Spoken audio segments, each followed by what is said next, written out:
"Don't drink that coffee." The shout echoed across the marble-floored lobby, startling the handful of early employees who had just swiped in for work. The voice was raw, desperate, far too emotional for such a mundane moment. It came from Daniel, the janitor everyone knew but rarely noticed. A man with tired eyes, a perpetually wrinkled uniform, and a quietness that made him fade into the background of the towering glass building. But now, he stood frozen, mop clattering to the floor, his hand trembling as he pointed at the CEO, the most powerful man in the company, who had just lifted the porcelain cup to his lips.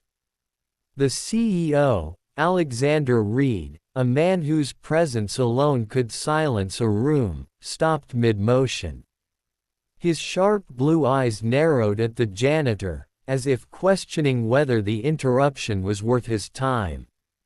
Employees froze, unsure whether to laugh, gasp, or simply pretend they hadn't heard.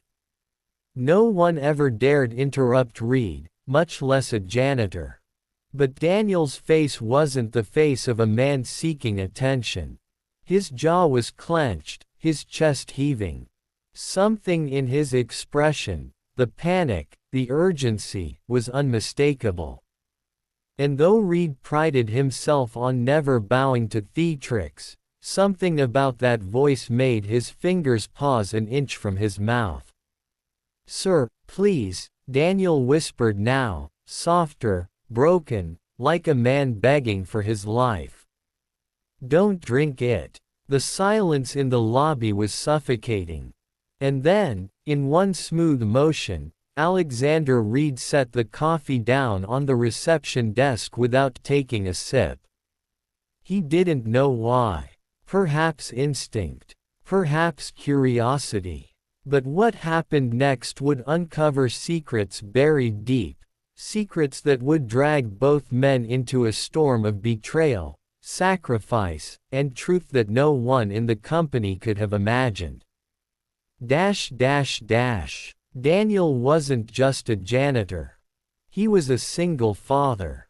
A man who had given up dreams, dignity, and nearly everything else to raise his little girl after his wife's passing. Every morning, he packed her lunch before school, tied her shoes, and told her that one day, things would be better.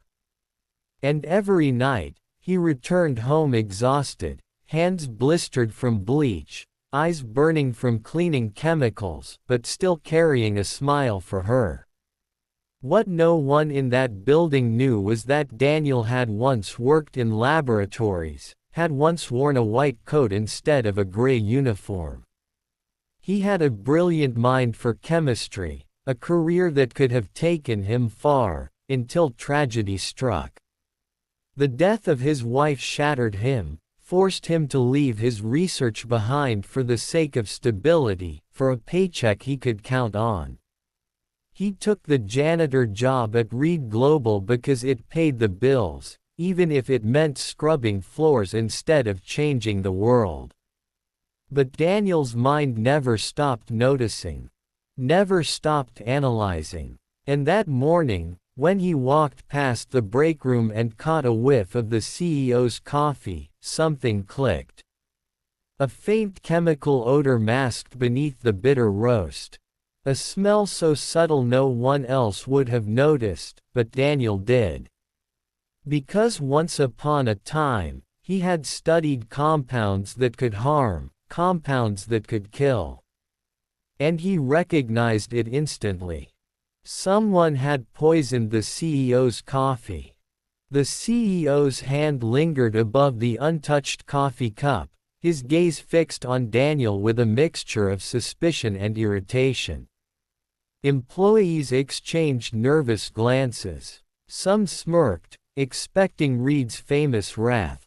Others felt a ripple of unease, because something in Daniel's voice didn't sound like theatrics.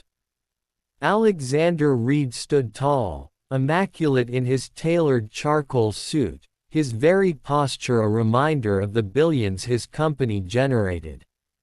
He wasn't a man accustomed to being questioned, let alone by someone who swept his floors. Yet, for the first time in years, he hesitated. His instincts told him to demand an explanation, but his pride told him to dismiss the janitor as a fool. "What," Reed said at last, his tone low and cutting, "did you just say to me?" Daniel swallowed hard. His palms were damp, his throat tight. This was dangerous territory. He had crossed a line most employees never dared approach. Yet he thought of his daughter, of the way she depended on him to come home each night. He couldn't ignore what he had smelled. "I said, don't drink that coffee," Daniel replied, his voice steadier now, though his heart pounded. "It's been tampered with." A laugh broke the silence, nervous, forced, from someone by the reception desk. Others whispered, "Tampered with." Reed's eyebrow arched. He tilted his head like a predator studying prey. "Do you have any idea what you're implying?" Daniel did. He knew this could cost him his job, perhaps even his freedom if he couldn't prove it. But the faint, acrid scent still lingered in his nose, unmistakable to a trained chemist. "Yes, sir," Daniel said firmly. "And if you value your life, you won't take a sip." For a long, tense moment, Reed studied him. Then, without warning, he lifted the cup again. Gasps filled the room. Daniel's heart nearly stopped. But instead of drinking, Reed held it under his nose and inhaled. His sharp features betrayed nothing, though Daniel caught the faintest flicker in his eyes, confusion, maybe doubt. Reed set the cup back down and turned to his assistant. "Take this to security," Reed ordered coldly. "Have it tested. Immediately." The assistant obeyed at once, hurrying away. The lobby's tension thinned, but not entirely. Reed's gaze returned to Daniel, piercing and calculating. "You," he said. "My office. Now. .. Daniel followed the CEO through glass doors and into the executive elevator. The ride was suffocating. Reed didn't speak, didn't even look at him. Daniel stared at his reflection in the polished chrome, seeing not a janitor, not a scientist, but a man walking into the lion's den. On the top floor, Reed's office loomed like a throne room. Floor-to-ceiling windows framed the city skyline, and every piece of furniture screamed wealth and power. Reed closed the door behind them and gestured toward a chair. "Sit." Daniel obeyed, his hands clasped tightly together. Reed leaned against his desk, arms crossed, eyes narrowed.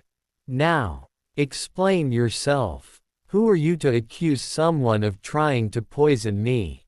Daniel hesitated. How could he explain without sounding insane? He took a breath. "I wasn't accusing anyone, sir. I smelled something. Something in the coffee. I used to work in research, chemistry. I know certain compounds. That smell." Reed cut him off. "Chemistry. You're a janitor." "I am now," Daniel admitted quietly. "But before, I was on a different path." His voice cracked faintly. Life changed. Reed's gaze sharpened. He was a man who thrived on reading others, and he saw it then, the pain flickering behind Daniel's words. Loss. Sacrifice. He didn't press it. Not yet. Instead, he asked, "And you're so certain about what you smelled?" Daniel nodded. "Certain enough to risk everything by stopping you." For the first time, Reed didn't look at him like dirt. He looked at him like a puzzle. Minutes later, a knock came at the door. Reed's assistant entered, pale, holding a report. She handed it to him wordlessly. Reed scanned it, his jaw tightening. Then he looked up. "You were right." Daniel exhaled, his chest collapsing with relief. "It was laced with ethylene glycol," Reed continued, voice sharp. "Colorless, odorless to most. But lethal. Half a cup and I'd be dead by the afternoon." He set the paper down slowly, deliberately. Then his eyes locked onto Daniel. "You just saved my life." Daniel's breath caught. The weight of what had just happened sank in. He had stopped a murder. But Reed wasn't finished. "And now," he said, his voice low and dangerous, "we're going to find out who in my company wants me dead.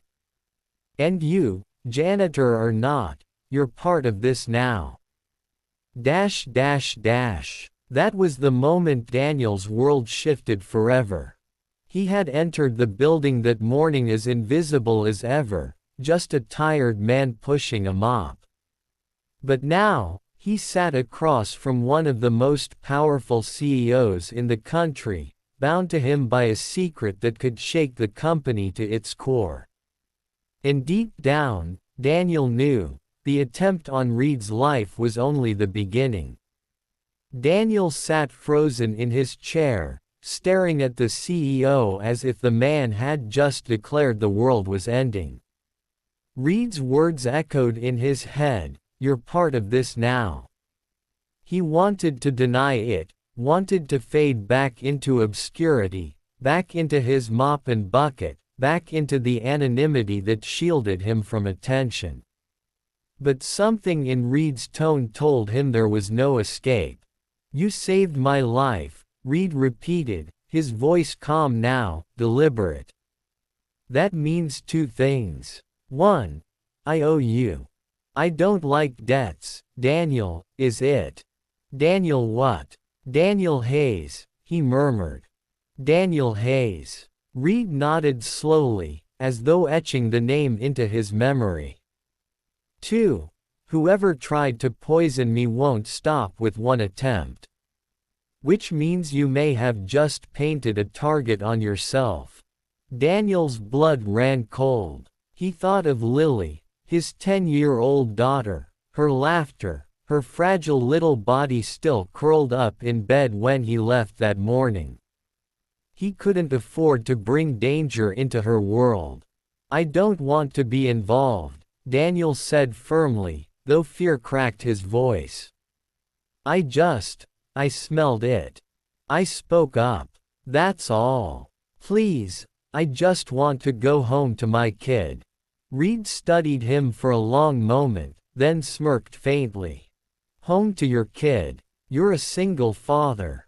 Daniel's eyes flicked downward. "Yes." Something softened, just barely, in Reed's expression. He cleared his throat, walked to the window, and looked out over the skyline. "I know what it's like to raise a child alone." Daniel blinked, startled. The CEO never spoke of his personal life. Rumors whispered through the building about a wife who'd passed away, a daughter sent off to boarding school. But Reed himself never confirmed, never denied. To hear even a shred of it now felt human. Reed turned back, his mask of steel snapping back into place. "Still, whether you like it or not, you're involved. If word gets out that the janitor saved my life, the wrong people will come for you. So you have two choices: walk away and live in fear, or help me uncover the truth, and end this." Daniel shook his head. "I'm no detective. I clean floors." Reed's lips curved, though there was no humor in it. "And yet you caught what my entire security team missed." He stepped closer, his voice lowering. "Don't sell yourself short, Hayes. You might be exactly what I need." The investigation began quietly, under layers of secrecy. Reed trusted very few people, and after the attempt on his life, he trusted even fewer. He arranged for Daniel to remain in the building past his normal shift, officially under the guise of extended cleaning duties. But behind closed doors, Reed fed him information, documents, and even access to areas no janitor had ever seen. It was surreal. One day Daniel was scrubbing toilets, the next he was sitting in the CEO's private office, reading confidential files about board members, investors, and contracts worth billions. Every page dripped with names, dates, signatures. To Daniel, it felt like stepping into another world. And the deeper he looked, the darker it became. One file revealed a lawsuit buried years ago, workers injured in one of Reed's overseas factories, silenced with hush money. Another hinted at shady dealings with pharmaceutical suppliers, backroom agreements never meant to see daylight. Daniel's stomach turned as he pieced it together. Someone inside this empire had more than enough motive to want Reed gone. Late one night, Daniel sat hunched over a stack of papers, his tired eyes tracing line after line. A photo slipped out from between the pages. It was of a research facility, sleek and modern, with Reed Global's logo plastered on the wall. Beneath it, a single name scribbled in black ink, Project Helix. "What's this?" Daniel asked when Reed entered the office. Reed's jaw tightened. He reached for the photo, but Daniel kept it just out of reach. "Project Helix," Daniel pressed. "What is it?" Reed hesitated, then sighed. For the first time, his polished facade cracked, and Daniel glimpsed the man beneath, the father, the widower, the weary leader fighting shadows in his own empire. It was a research initiative, Reed admitted quietly. Experimental medicine, designed to save lives. My wife, she was sick. I poured millions into that project hoping for a cure. But it failed. She died anyway. His voice caught, barely, before he straightened. I shut it down. Or so I thought. Daniel's brows furrowed. You think someone kept it alive? Reed's eyes hardened. I think someone has been using it for profit. And if they're willing to poison me, it means they don't want me uncovering it. Daniel felt the weight of it settle on his shoulders. He hadn't asked for this. All he wanted was to provide for Lily, to keep her safe, to scrape together enough for a better future. But fate had dragged him into the heart of corporate darkness, into secrets bigger than either of them. That night, as he walked home under the glow of streetlights, he felt eyes on him. He turned, scanning the empty street. Nothing. Yet unease gnawed at him. When he unlocked his apartment door, Lily ran to him, arms flung wide, her laughter the only light cutting through his dread. He hugged her tightly, burying his face in her hair, whispering promises he wasn't sure he could keep. Because for the first time, Daniel realized, saving the CEO might have put his daughter in danger too. The next morning, Reed called Daniel into his office again. His tone was brisk, commanding. I need you to attend a meeting with me. Daniel blinked. A meeting? With who? The board, Reed said. I want you there. As my eyes and ears. Daniel nearly laughed. I'm a janitor. What would I even? You're not just a janitor anymore, Reed interrupted, his gaze sharp. You notice things others don't. And I need that. Daniel hesitated. The thought of standing among billionaires, Executives in suits worth more than his yearly salary made his stomach twist.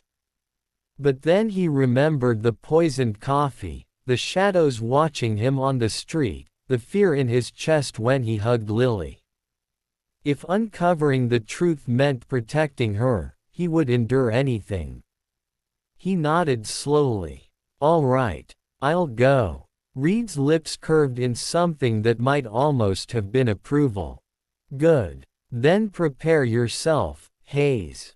Because in that room, everyone smiles. But not everyone is a friend."